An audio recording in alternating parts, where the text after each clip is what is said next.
Welcome, everyone. I'm David Paparelli, the co-founder of M-Cultivo, and this is The Cupping Table. Over the next few weeks, we will be hearing from some of the best coffee producers in the world. They'll be sharing their stories, their insights, and their outlook on the specialty coffee space and what makes their coffee so unique. Each one of these producers will be showcasing their coffee at the World of Coffee Dubai on February 10th and 11th. In a first-of-its-kind Dubai coffee auction run in partnership with the DMCC Coffee Center.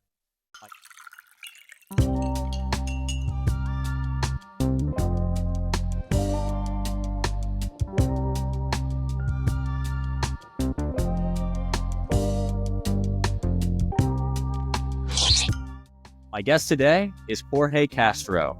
Jorge is the production and sales director of La Inmaculada. He is a producer of some of the best coffees in Colombia and a true innovator. Today, we will discuss his journey to coffee, his experience in producing coffee, the contentious Colombian processing method debate that's been on the top of our minds recently, and the future of the high specialty market. Welcome, Jorge. So where are you joining us from today? Hello, everyone. I'm Jorge Castro from Inmaculada. I have been 6 years in the coffee business. I'm actually an industrial engineer, so my background is not that much of the coffee business and agriculture, but there's a lot of knowledge that can be added to the process of specialty coffee, and that has been one of our objectives in Inmaculada, in our employees, to find employees that can add a lot of knowledge from other backgrounds, even microbiology, marketing, industrial engineer, to go to specialty coffee more in a numeric way, in an organized way, like any organization or any company here in Colombia. So yes, Inmaculada is based in Cali. That's the third largest city in Colombia. It's near Cali, 30 minutes ride in car. And we have been growing specialty coffee since 2011. So we have been some time in specialty coffee. I think we are one of the pioneer farms. There are like 2 or 3 that have been into this business at least 10 years. Because back in those days, specialty coffee was only tasting like a natural coffee or whatever different flavor. Now it has been evolving a lot. So yeah, we are based in Cali. We have 35 planted hectares in our farm. And also we have we source cherry. So we have 2, let's say, ways of sourcing the coffee. One is our own coffee, and the other one is buying cherry from exotic varieties. Yeah, that's and me. so you were an industrial engineer by trade, by study. What was coffee your first job out of university? Actually, no. I started in Colgate, Palmolive, toothbrushes, and this is massive consumption, and toothpaste. I was working in warehousing, in logistics. That's part of the logistic and supply chain. So my job was measuring the state of the warehouses and efficiency of the transport between the warehouses. Everything, it was very a measuring spot to start there. I learned a lot of efficiency and how to measure and KPIs of all of the processes. So yeah, that was one of the first things I adapted to Inmaculada. Massive consumption is actually very interesting because there's a lot of things that are already standardized. So when you enter into a different type of business like coffee, well, I actually hated coffee back in the days in Colgate. That's like very common in people that have been starting in specialty coffee. Because coffee for me was this bitter, burnt flavor that was the only thing I knew in that time, that you need to add sugar like crazy and a lot of milk to at least drink it. And in Colgate, I was drinking that when it was like a long shift or whatever that I need to be in the computer long time. So then I realized that there was a different type of coffees when I when I entered Inmaculada. That was 2018. Who and I introduced you? Who introduced you to La Immaculada and the coffee? A better kind of coffee. What was first? Was it you got into go. Immaculada and discovered good coffee, or did you have a good cup of coffee and then you joined Immaculada? No, first I joined Inmaculada because my uncle, I was working with him before graduating from university in a palm oil business they have in the south of Colombia, in the Pacific South, that is called Tumaco. In that region, they have a palm oil business that's their main business, and I was structuring a KPI system for the pollination of the palm oil, and I was there like 2 months because that was my university vacation. And then, then I came back, I graduated, I started in Colgate. And when I ended in Colgate, he called me that there was a spot in Inmaculada that they need to standardize the process to measure all the KPIs and to structure like which KPI in each process. So, like, let's say in the starting point, the idea was only to measure, like only to standardize some numbers, review the process, the income, the outcome, how to measure it, and that was it. But not to try coffee or nothing. So I started, but first you need to understand the process to actually measure it. So I started to understand everything, and then I get into the cupping understanding. That was one of my hardest things to understand, because when you are an engineer, you need to that everything is very objective, and for me cupping was kind of subjective. So I started to understanding it, that you were measuring a flavor, measuring the potential of the coffee, measuring everything that you have done in your work, even what the climate it has done, the maintenance, all of the labor, all of the picking, all of the milling, all of all of that big effort, you were measuring, trying the coffee, and just putting a Yeah. score. So I was like thrilled of that. I was a bit shocked, like why you are measuring that in that way. That's not very objective. But when I started to understand and to try more the coffee, I realized that first there were different coffees. My first coffee that I remember, like the best experience I've had, was a geisha, a natural geisha. Basically, it's the same process and the same variety of the auction lot. So that's very nice. It was a beautiful flavor, very fruity, very elegant, and lemongrassy. So I was shocked in a good way that coffee could actually taste like that. So I was getting in love with the business in that way, because there were a lot of things to do, to add into the process, to measure, to actually sustain the quality, have traceability, and to produce this beautiful coffee and these beautiful products. So there was a lot of things to do. Everything was to structure and to do it in terms of numbers, inventory systems.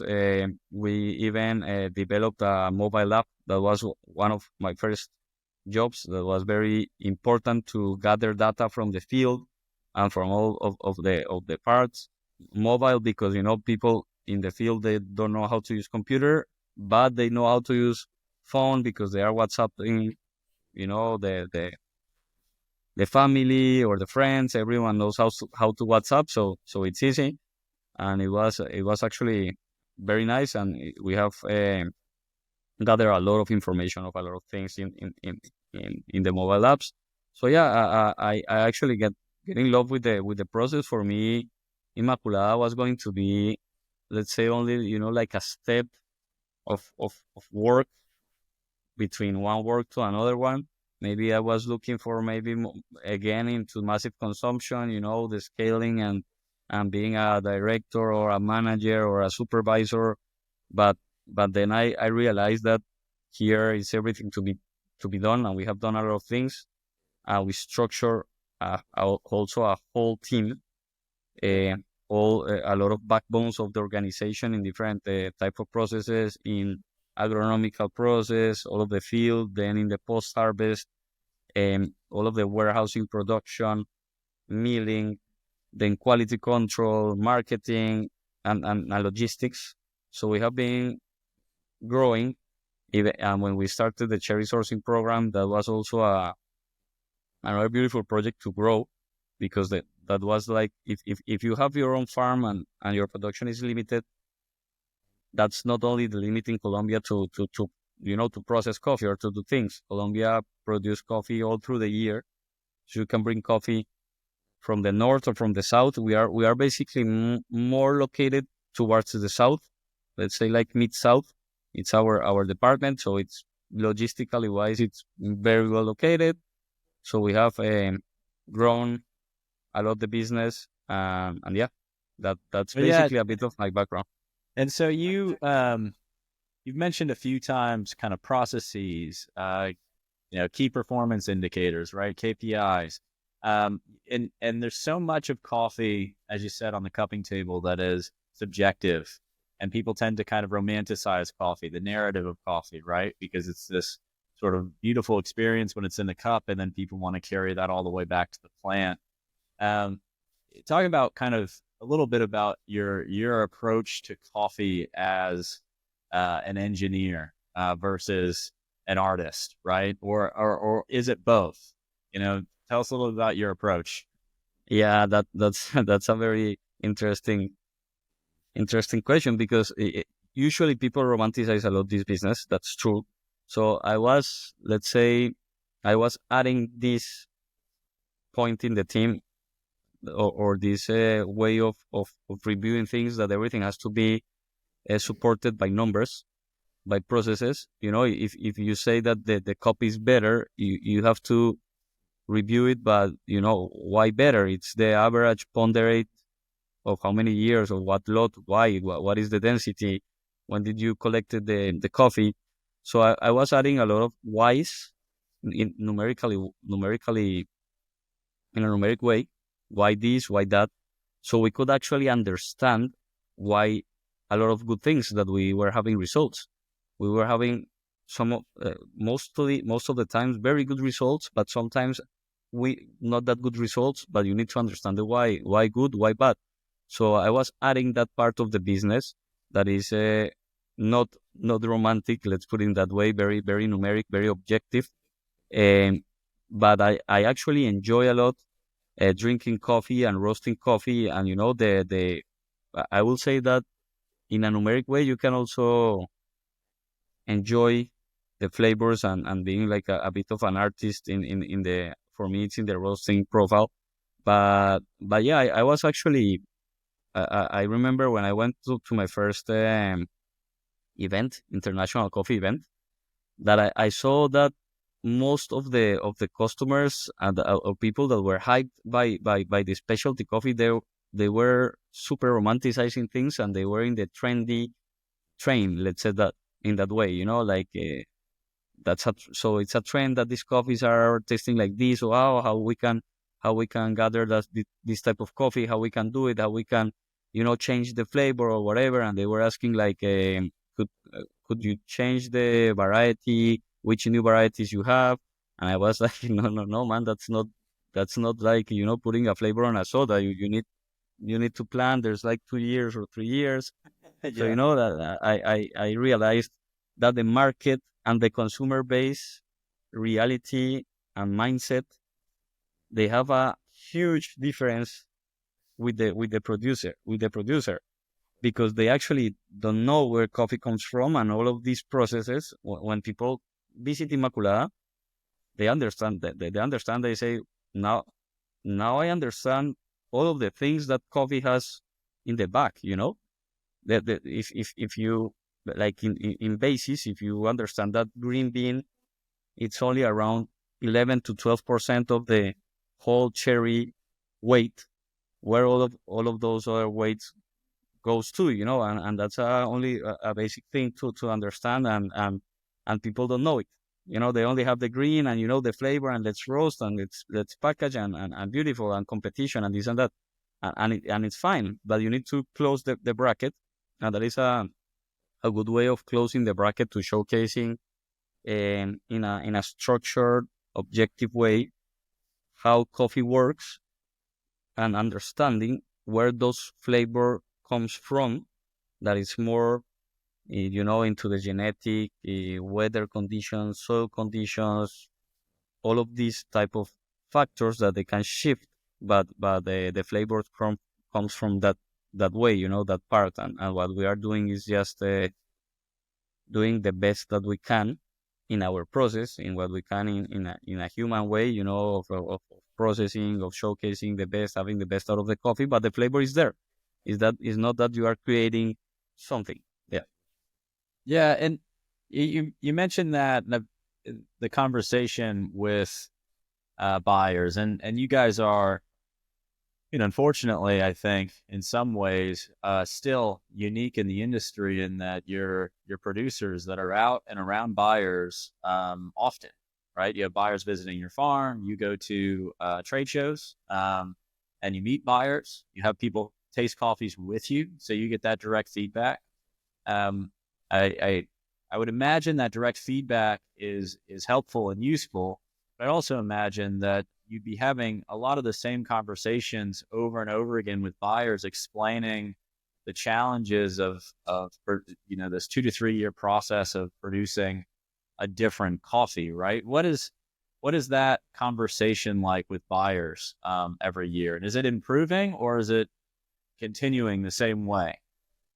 Oh, I will say that, look, like the introduction of why we were traveling around the world, it's very important to understand as a producer, because that's expensive, And one of the owners of Inmaculada, Julian Holguin, he was keep pushing and keep telling that we need to go out of the country to understand the market, even if it's expensive.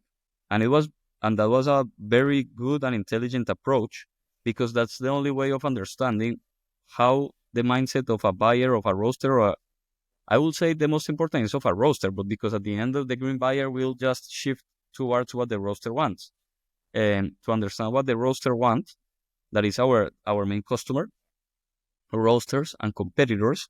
And when we were starting the discussions and towards through the years, I would say it's the same in which terms.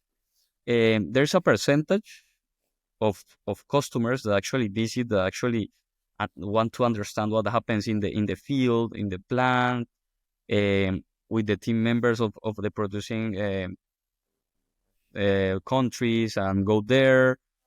I will say that's around 10 to 15%.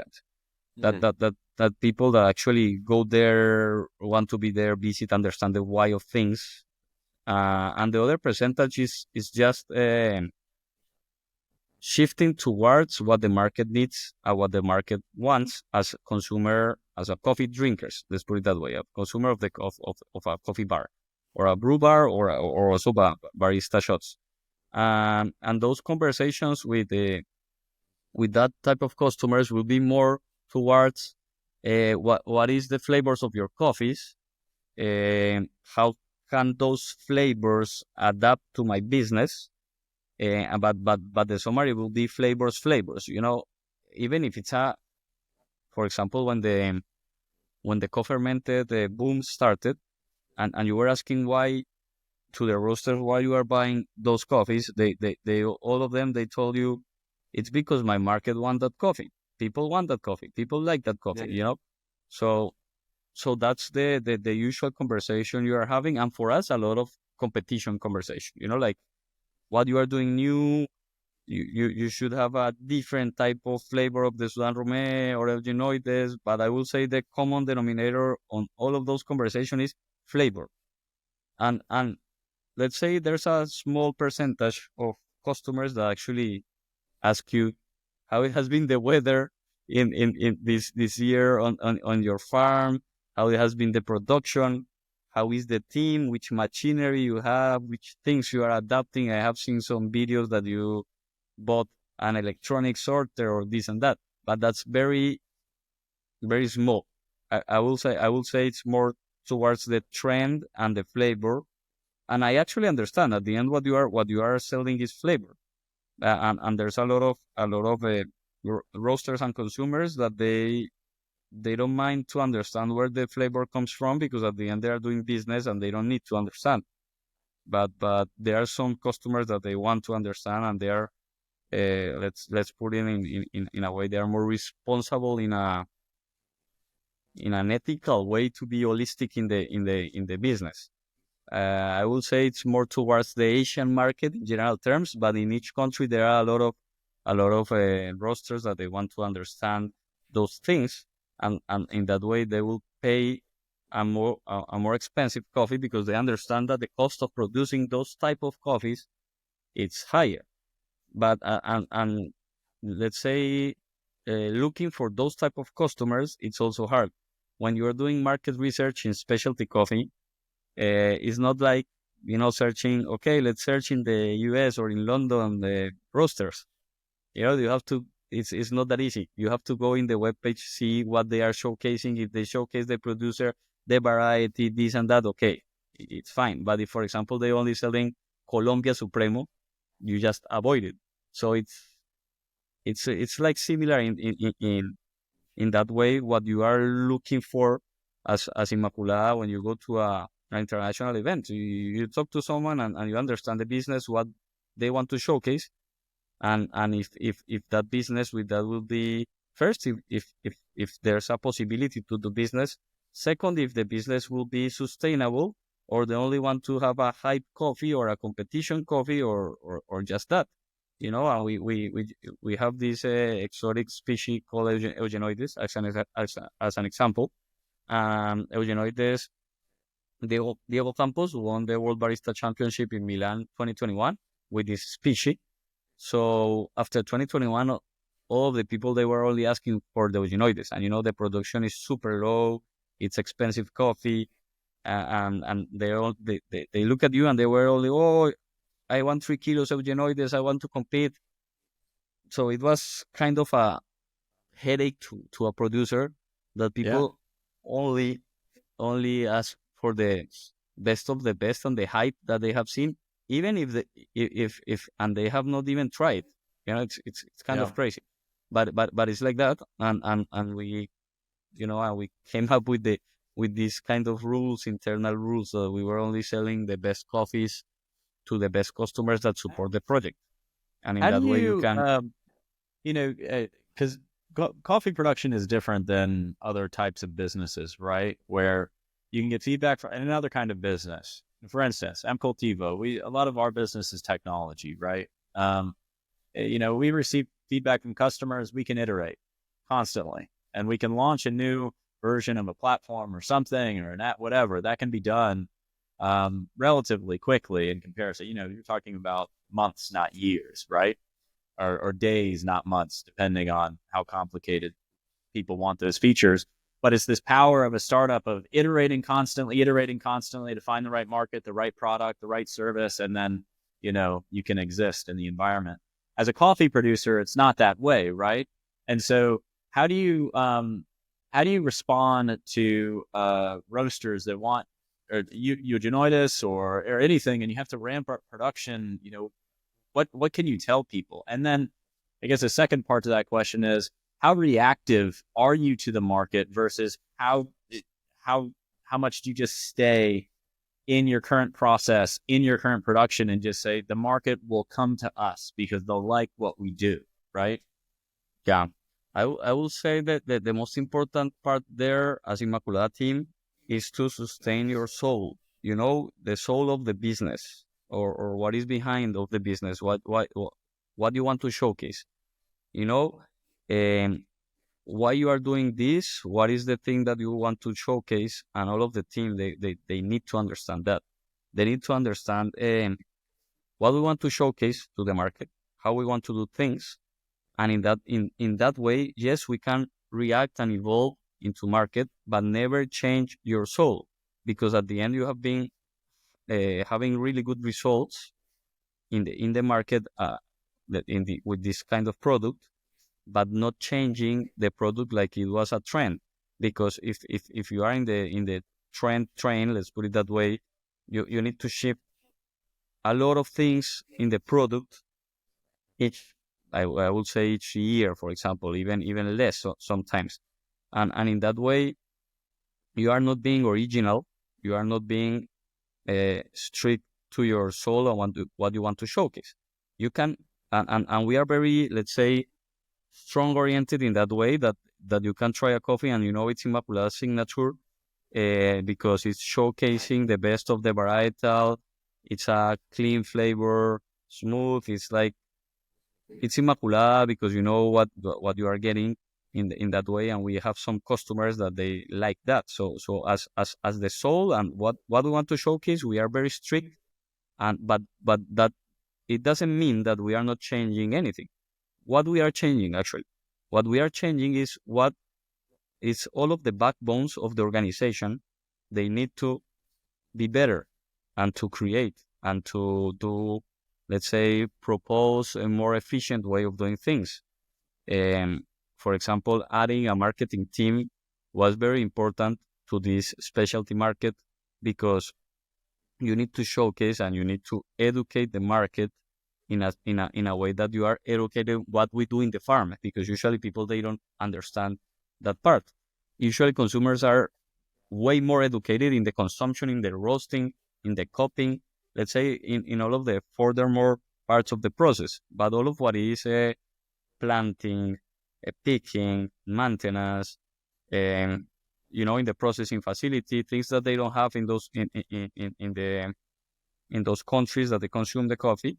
Usually we can educate, we can add a lot of knowledge. So this is only one example in the marketing team, but there's a lot of examples in each of the teams to be more efficient and to work towards to, for example, one thing that could be in the flavor way, it will be the adding a new product line. You have your soul, you have what you want to do, but now there's a lot of requests of competition coffees.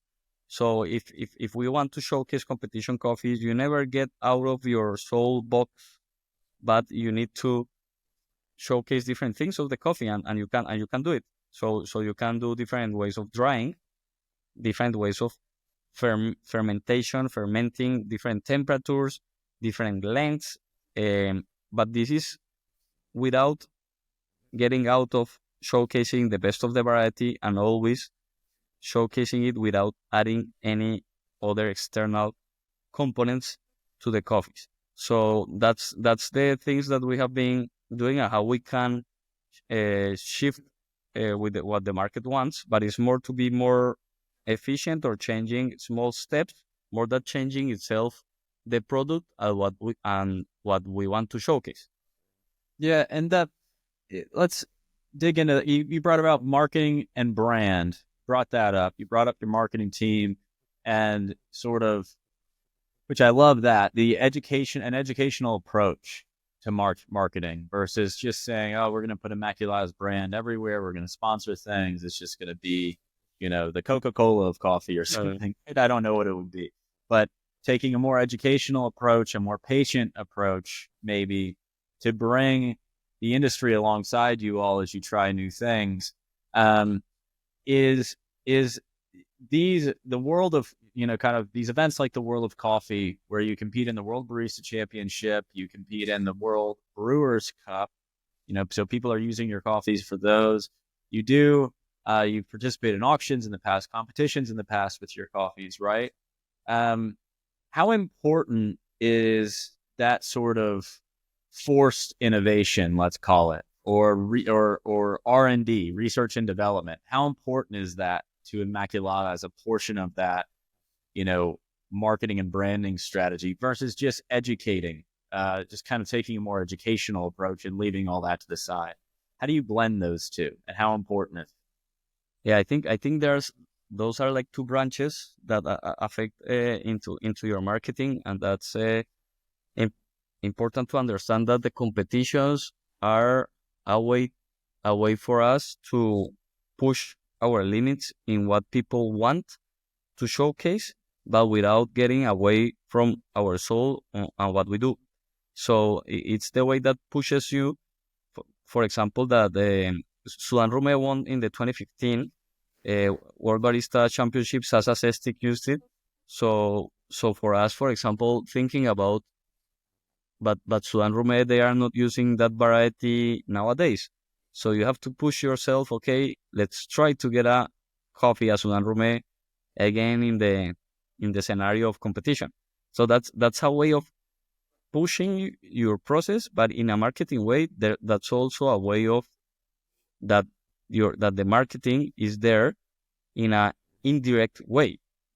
Why? Because you are in the stages, in the competition, in an auction. So that's like an indirect way of marketing that you also take care of it. So that's like the competition way, like an indirect way of marketing, and also pushing your limits to be better. And that's actually a good thing, not to stay in the same, doing the same always, but just to change different things of your process, of even the flavors of the product, but never getting out of your signature of the brand of your soul. And the other way will be the educational part, because we were reviewing the other branch of the marketing. We were reviewing a lot of the Instagram numbers with the marketing team, and the ones that they have more engagement and more views and everything, they were the educational parts, the some educational things that we were posting about. For example, did you know that this tree yields only this and that, or that you need to pick only this type of cherries? So that was the most people loved that, and we started to understand that our customers, our viewers, our consumers of Instagram, let's put it only that way, but in the web page also, they want to have some information about how we do things in the field. So that's our way of marketing in one way of our products, but in the same way you are educating the consumer in the other, let's say, in the other parts of the world that they don't have coffee farms, so they can understand a bit what they are doing there. Like it will be. It's very nice to showcase and to put some information to the consumers that that coffee needs all of these processes to be in your cup and this and that, so they can understand a bit more of the challenge about all of the processes that need to be passed through the cherries to be in your cup, because usually they don't understand, and I don't blame that, because I completely understand that it's a crazy long supply chain of the process. So that's the way that we are taking advantage of the marketing, and also educating, and also of the competitions, because it's an indirect marketing that we need to be there. So this I will say that blending that, it's very hard. It's two different branches that you have to take advantage. But when they go to competitions, blending that will be having a more direct communication with the competitor, and explaining all of the process, all of the traceability of the coffee itself, so they can have some support and some information, or to put in their presentation if they want. Yeah. But as you can see nowadays, what they are doing is just blending a bunch of coffees. That's good, because at the end is just flavor. So the information of each coffee itself is not that showcased. But that's the things we are facing nowadays, and we need to understand how to be there and what to add into those informations. Yeah.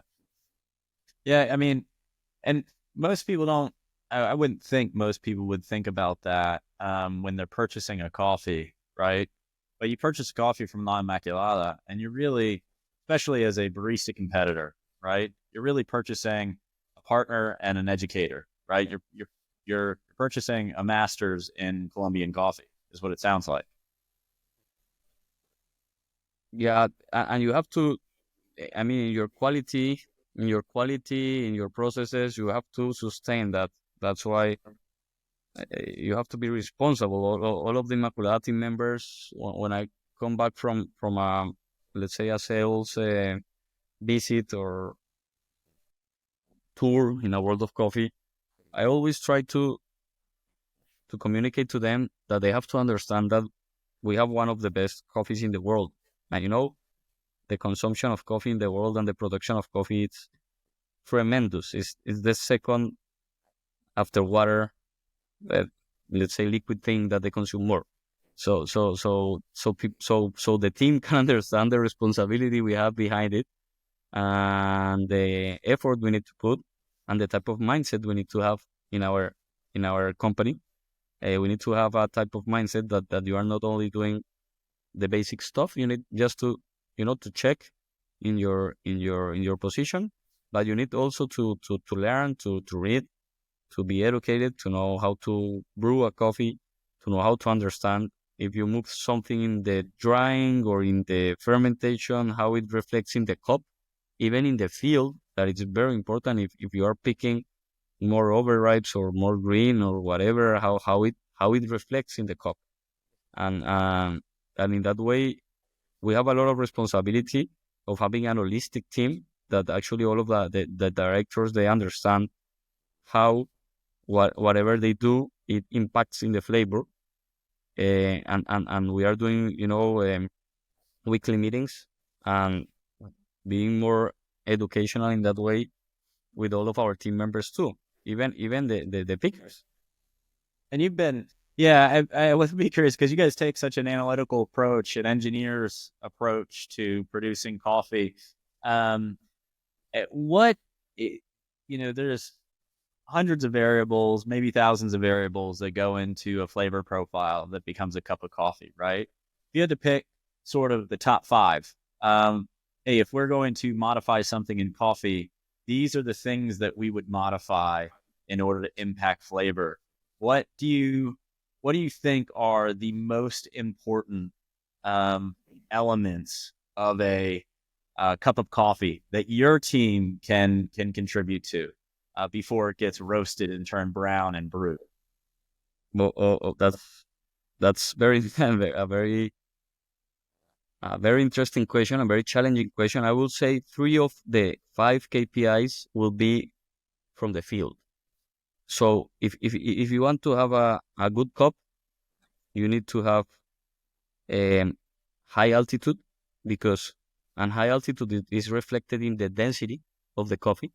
So density is a direct correlation with your quality. Why altitude? Because the temperature, highest altitude, lower temperatures. So you need to play a bit with that, to try to plant the highest you can without having that much risk of the coffee dying or lower yields.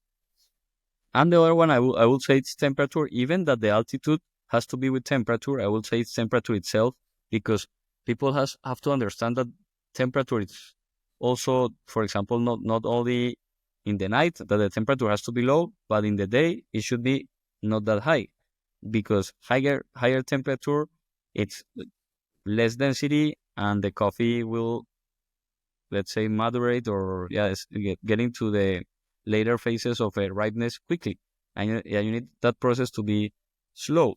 So temperature is the second one. And how you manage to, let's say, lower the temperature? Agroforestry systems, that's very important, and in that way you are prolonging the life of your soil, and you are improving your soil. You are not only depleting your resource. Third KPI, I will say it's variety. What you want to have in the flavor? What type of flavor? Because there are some varieties that have, in a natural way, those flavors. If you want to have an elegant coffee, you can have a geisha. If you want to have a thicker body, a more strong and robust taste, but tropically, you can go for a Sudan Rumé. It will depend, but that's a very important variable.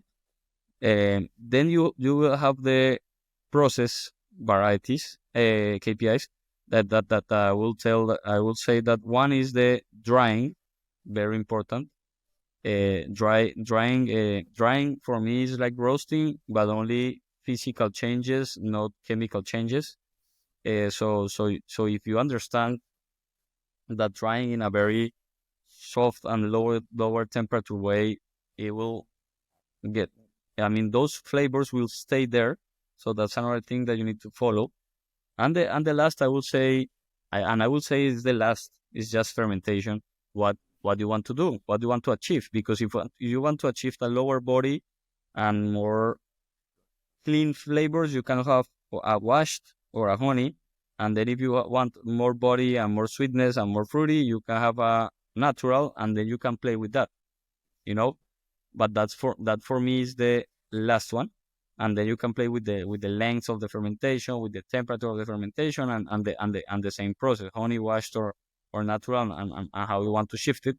I will put it into a general perspective, because you have to understand from the general to the specific. Because sometimes people say, no, fermentation is the one that creates the flavors, and fermentation and fermentation and fermentation. And at the end, if you ferment a bad coffee, a bad cherry, you will have defects. You will have harsh flavors in the aftertaste, and a lot of things. And even like that, I would say picking is more important, the state of ripeness. Because if you ferment underripe coffee, it will be very different than if you ferment optimal state of ripeness.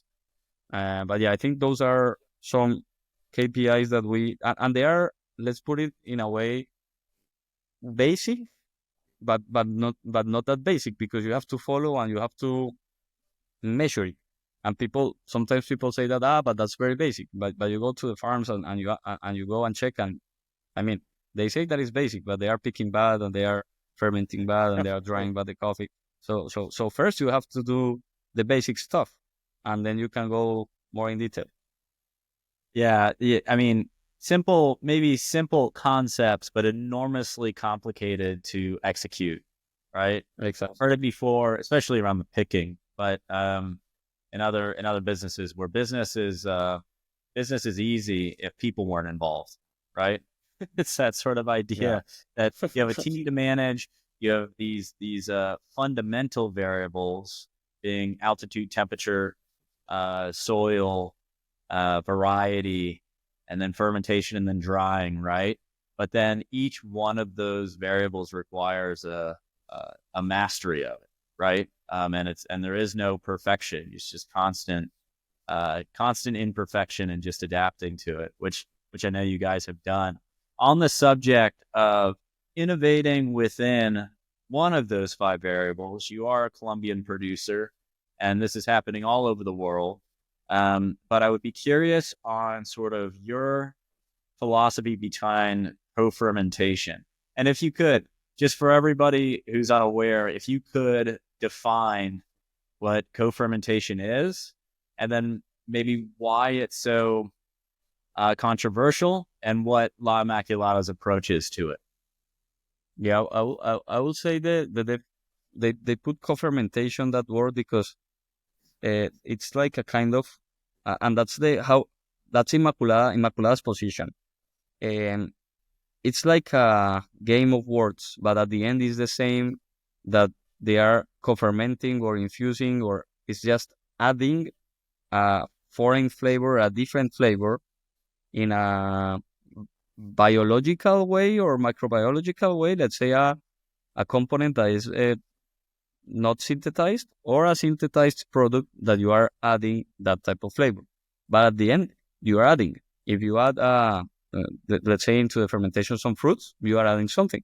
It's a biological process, but you are adding a different flavor that it doesn't come from the coffee. And if you put, for example, some essential oil or artificial flavors from the food industry, you are adding too. So for us, both of them are in the same way of adding flavors, and they go with co-ferment word, because if you co-ferment, if you are putting something that it can ferment too, and it's like a biological process, but it's also adding something. So let's say that that's the way that we understand the definition. But so just to clarify, so you're fermenting, coffee's going into a tank, right? There's going to be yeast that's consuming this sugar on a microbiological basis, and there's an output that is fermentation, roughly, right? You're adding, you can ferment coffee because coffee is a fruit. It's added that it has the natural sugars in coffee, So that fermentation can naturally happen.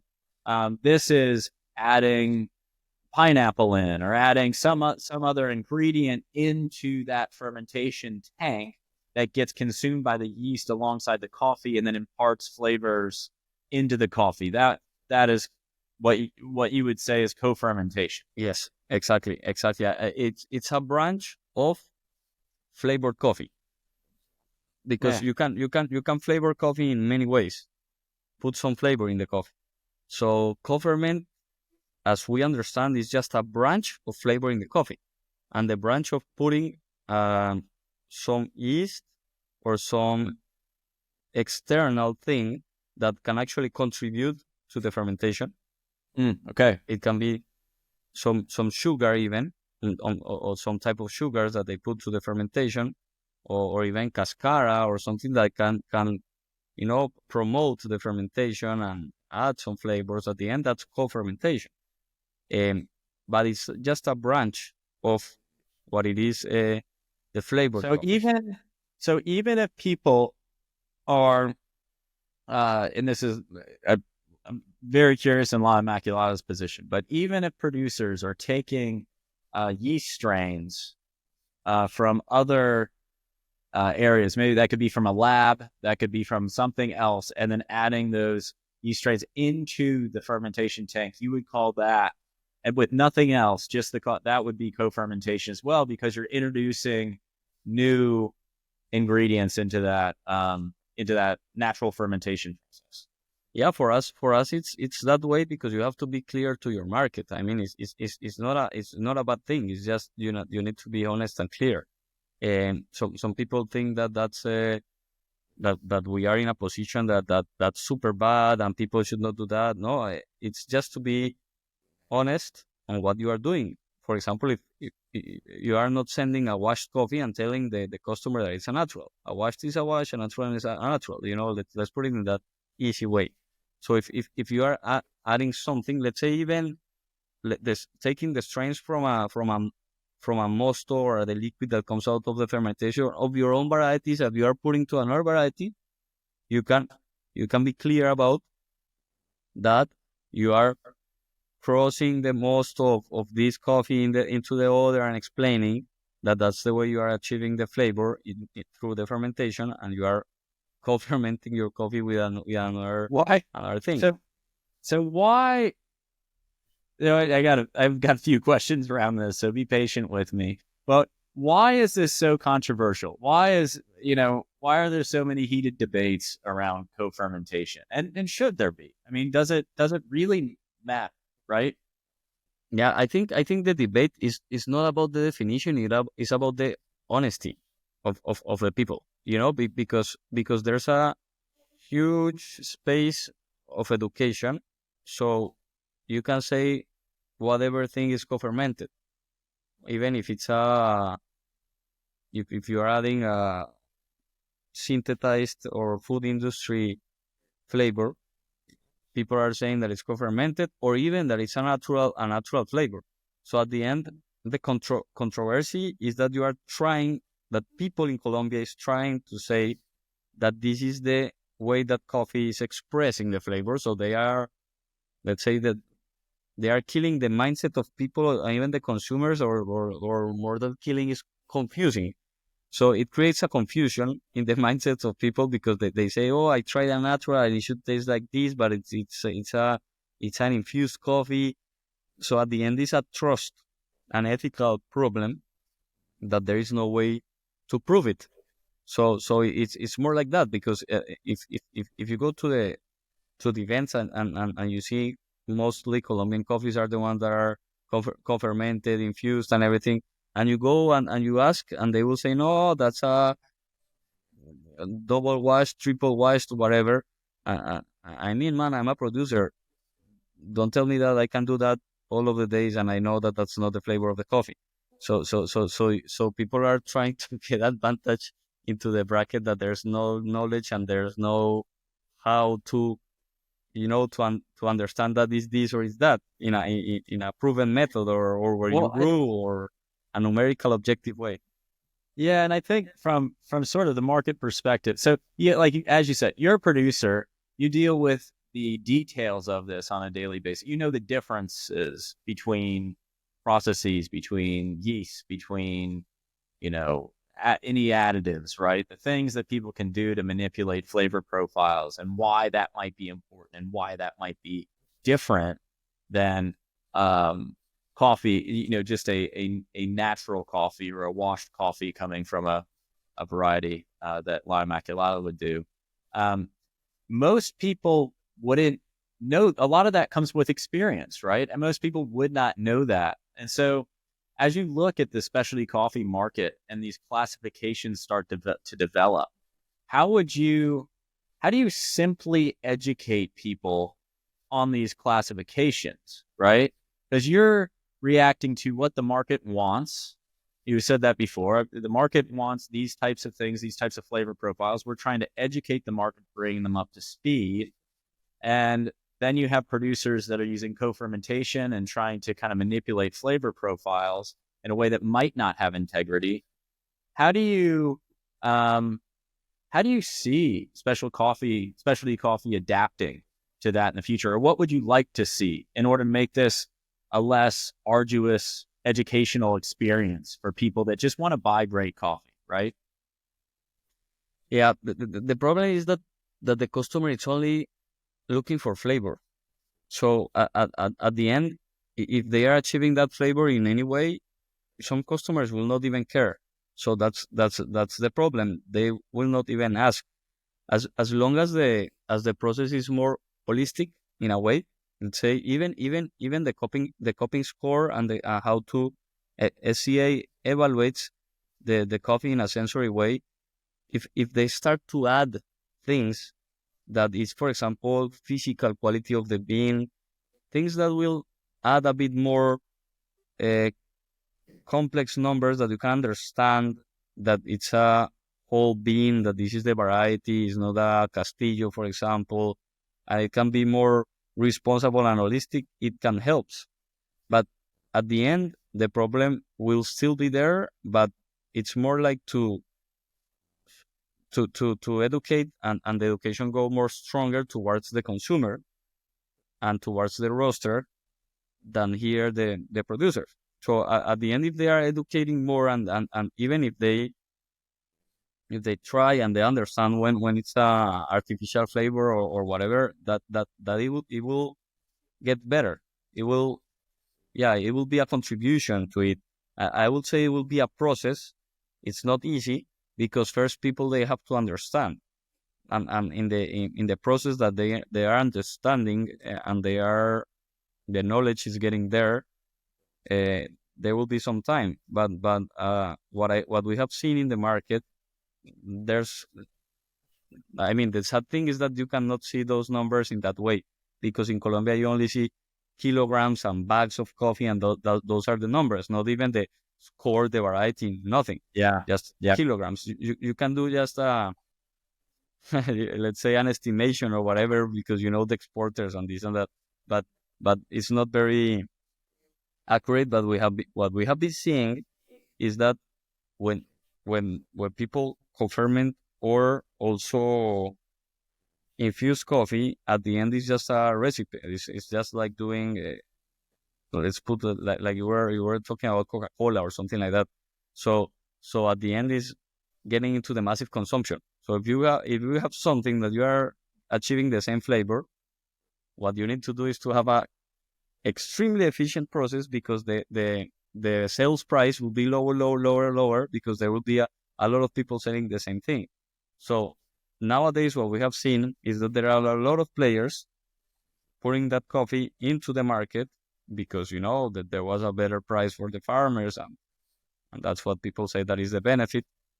And it's okay if you are honest. But at the end, the prices are getting down, and also the consumption of those coffees are getting down, because I will say two things. That first, the flavor, people get, let's put it this way, like sick of that flavor in the long term, and the second one would be a lot of players just getting into the market, and knowledge getting into the market. So people want to get again to try what the coffee tastes like originally, and that market will be there and the other market will be there. But it's just, like a period that things are getting balanced to a point that they will continue. And let's say the most efficient farmers or plants that they produce co-ferment and infused coffee will survive. And I will say the same for the exotic producers, because this was actually very hard for the producers, that they want to keep showcasing the flavors of the coffee and what the coffees want. I mean, the genetic and the soil and the terroir one you need to showcase. But it was hard. Why? Because there was a lot of this coffee put into the market. These type of coffees, the prices were low.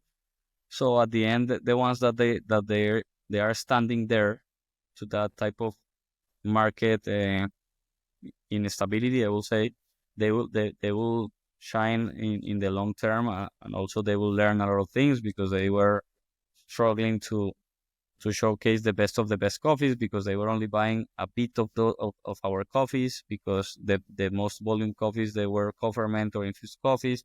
So you need to shine a lot of those on those lots. So you need to change things on the process. So yeah.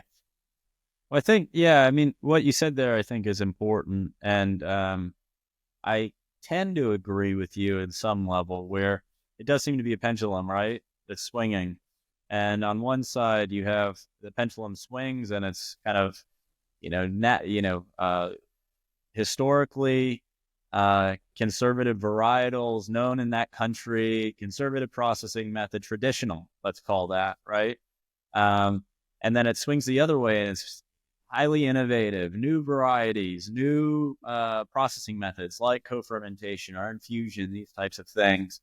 But it does tend to kind of start to swing back. The conversation always swings back. I think we are getting to a point. I don't know what this is, why this would be happening necessarily, but people seem to want Colombian coffee to taste like Colombian coffee and Guatemalan coffee to taste like Guatemalan coffee.